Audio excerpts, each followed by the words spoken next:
So here's an update on the two axe heads that we were cleaning up at the end of the last video. I have transferred them into vinegar now after just shy of 48 hours. The CLR worked pretty good, but you could see that that it had run out of Schlitz, so to speak. And I did a little bit more research, and a lot of folks said that vinegar worked just as well. And a gallon of vinegar was about $2.33, and the two jugs of CLR that I had cost me 11 or 12 bucks. So, and it was also pretty obnoxious in terms of the fumes and just cleaning it up. So, the vinegar I think is going to be a better solution if it works. What you see now is all work that was done by the CLR. On this head, it was completely red and crusty with rust before, and you're starting to see some bare metal now. So it did a pretty good job. I won't knock the CLR in terms of its performance, but I just thought the vinegar might be a little bit easier to deal with. So I'm going to give that a try to finish this up.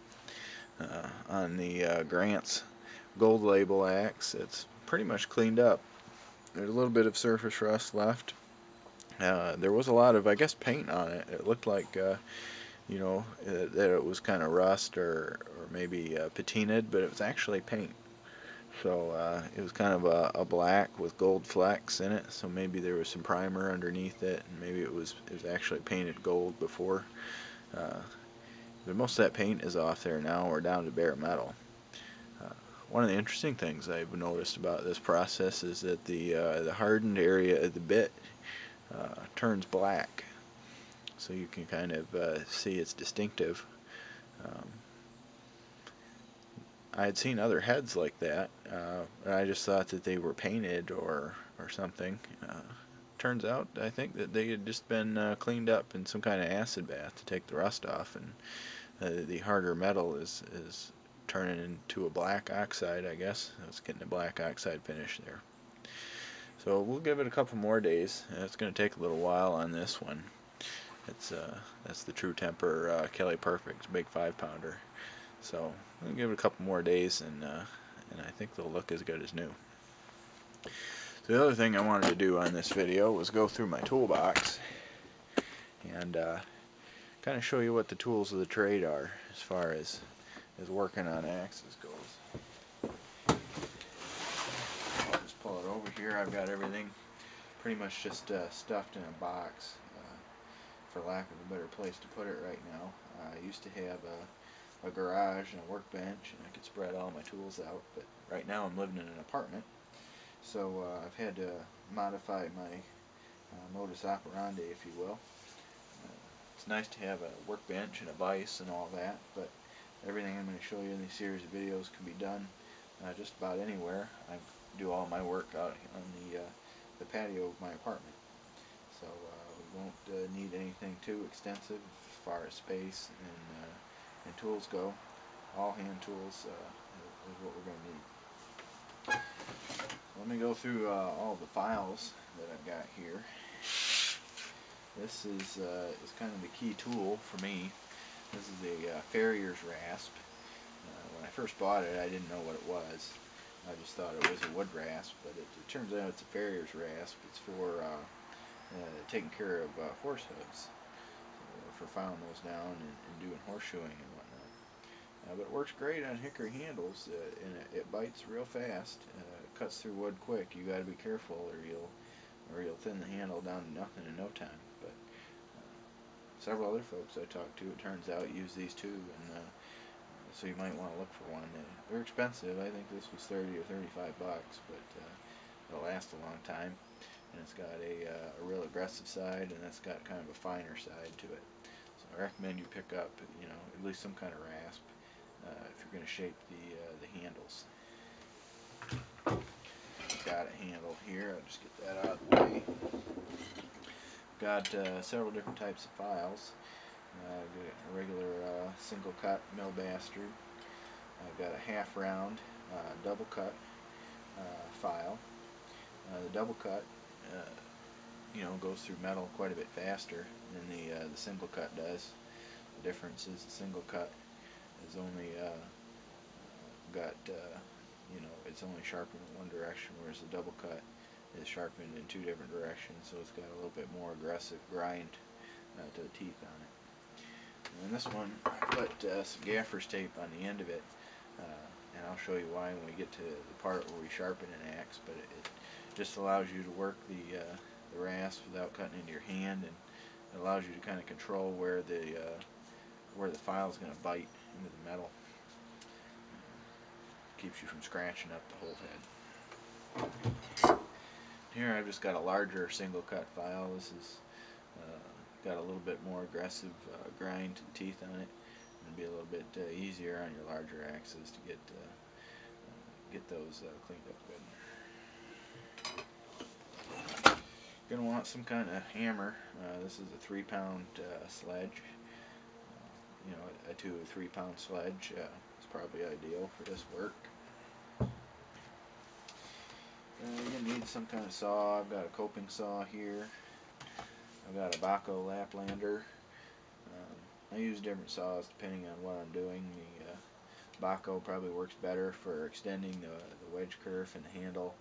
The coping saw is a little bit easier for trimming off the excess handle once you get it fitted. So you're going to want a couple different kinds of saws, so you'll figure out what you like. It's harder with the coping saw to cut in a straight line. It's more for cutting, you know, unusual shapes or irregular shapes. So something with a rigid blade, you're going to want, you know, something like that too. So pick out a couple different saws you like. One coping saw probably, and some other rigid type saw, hacksaw, Baco Laplander if you already got one. You know, sometimes a Swiss Army knife or a Leatherman tool that has a wood saw on it, all you need. I've got several different abrasives here. I've got a couple different grades of those abrasive sponges I mentioned in the last video. These are good, like I said, for cleaning up the surface rust and stuff on axe heads. Although I think the new acid bath technique that I've been experimenting with is probably going to take over for this. This is a lot of elbow grease and manual labor, and at the end of the day, I don't think it works as well as the acid bath. I've got a orbital sander here too. This is great for smoothing out your handles. I do not like lacquer on handles, so I always sand that off. And you want to smooth out the wood as much as possible anyway, so it reduces blistering, and you know, it doesn't tear up your hands as bad. And then after I get done sanding everything off, I'll treat them with linseed oil. Got a little wire brush.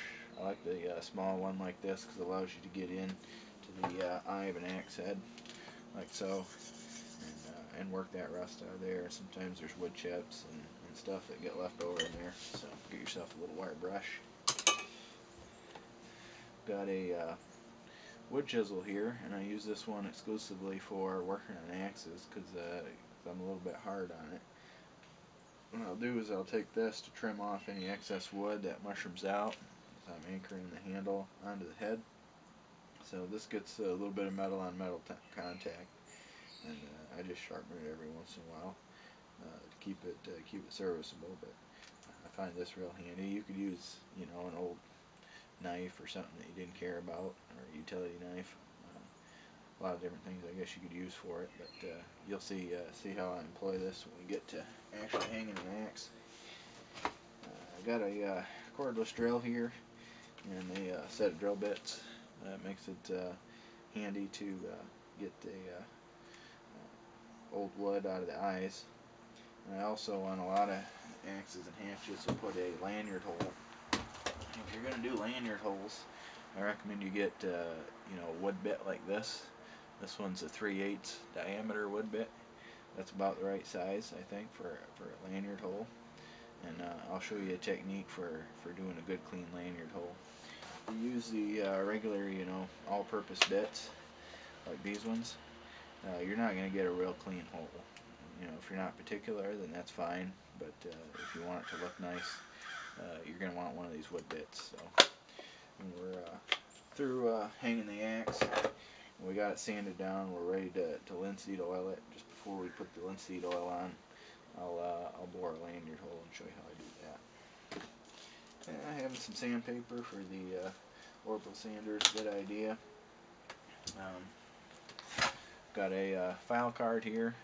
It's not really a card, it's basically a wood paddle with a little wire brush attached to it for getting the shavings and stuff out of your files. They cut faster if you keep the filings out of there.